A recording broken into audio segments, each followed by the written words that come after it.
We're going to look at PBF Logistics, and this is an oil and gas midstream company. Midstream refers to points in oil production process that fall between upstream and downstream.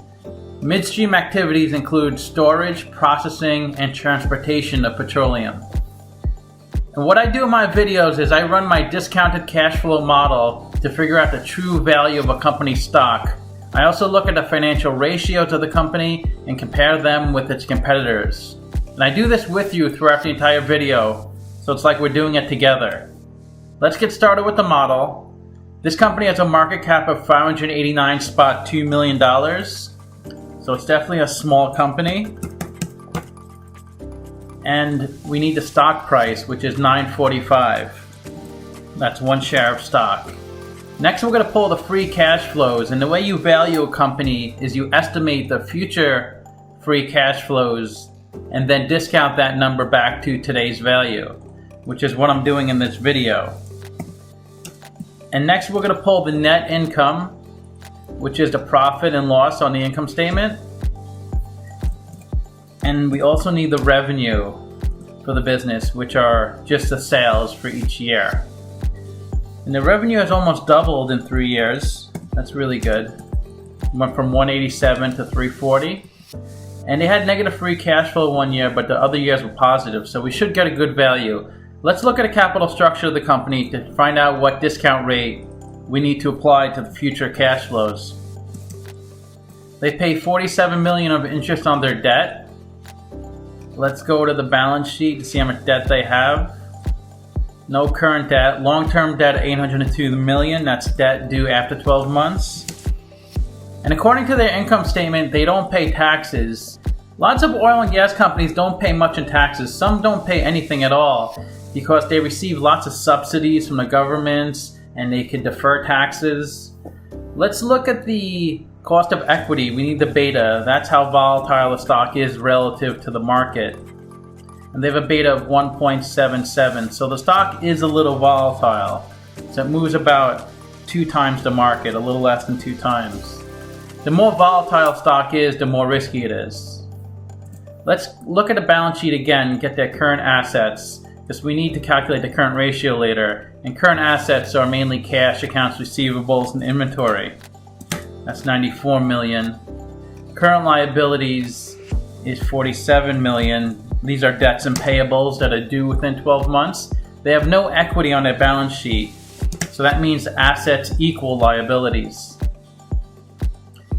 Let's get their EBIT, earnings before interest and taxes. That's $158 million. Now let's look at a capital structure. They're 100% debt. The cost of debt is 5.8% because that's the interest rate on their debt. And that's a discount rate we're going to apply to the future cash flows.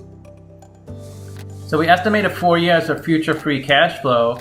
We also did a terminal value, which is all years past year 4. We discounted those numbers back to today using the weighted average cost of capital.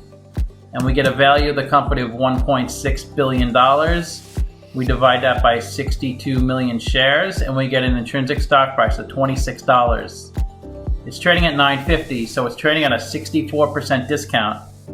So it's definitely a buy according to the model.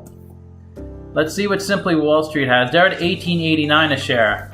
So they're also saying the stock is undervalued. Let's see where the stock has been trading at. It looks like it was trading about $19 before the pandemic, but then it dropped a lot. It's come back up a little. So it looks like it could be a good buy, although this industry is really risky and volatile. Let's look at the financial ratios, see if we get more information. Great PE, 5.9. That's price of stock, $9.45 over earnings per share, $161. To get earnings per share, it's net income over shares outstanding. And if a PE is below 15, that's considered a really good value, but you want to compare it to similar companies in the industry. Price of sales of 1.7, which is also pretty good. That's price of stock, $9.45 over sales per share. To get sales per share, that's just revenue over shares outstanding. I like to see price to sales ratios under 2.5 when I invest in a company, so 1.7 is really good.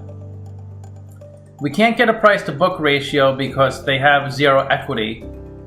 Current ratio of 2.0, that's good, so they can cover their current liabilities. Current assets is $94 million, current liabilities is $48 million. We can't get an ROE because they have zero equity. Interest coverage of 3.4, that's good. They can cover their interest payment 3.5 times. That's a big concern with some of these oil companies, is them defaulting because they can't cover their interest payments. So that's something you want to look at, the interest coverage ratio. The best way to look at ratios is to compare them to similar companies. I've done videos on Enbridge, Canadian company, Enterprise, Frontline, MPLX, ONEOK, Plains, and here's the company we're looking at. If PBF has a number in green, it's better than the average. If they're in red, they're worse than the average. And if it's an orange, that means they're the leader in that category. In terms of PE, they are better than the average. They have 5.9, the average is 9.8. So that's a really low average for the industry. They're higher than the average in price of sales. They're 1.7, the average is 1.4. We can't get a price to book. The average in the market's 1.3, which is really low. They're the only company that can cover their current liabilities at 2.0. Every other company falls short, which means they may need to take on more debt or eventually go bankrupt if they can't cover their debt payments. No ROE, the best is ONEOK at 21%. They're 100% debt like some other companies, and they're much smaller than the average. They're only 589 million market cap. So let me know what you think of the video. Thanks for watching.